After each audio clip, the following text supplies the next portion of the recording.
the denominator is 16 greater than the numerator.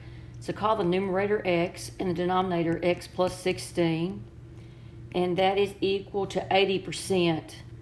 Well, there's a couple ways to write that. 80% is the same thing as 80 over 100. Of course, it's the same thing as 0.8. But 80 over 100, those 10, reduce it by 10, and now reduce it by 2, and that's going to give you 4/5. So 80% is 4/5. I think that's the way I want to go.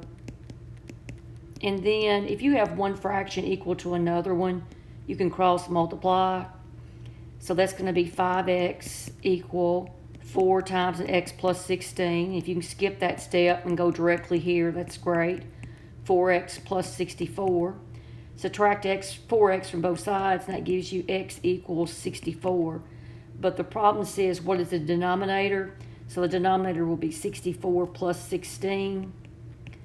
And so that's going to be 80. So your answer is D.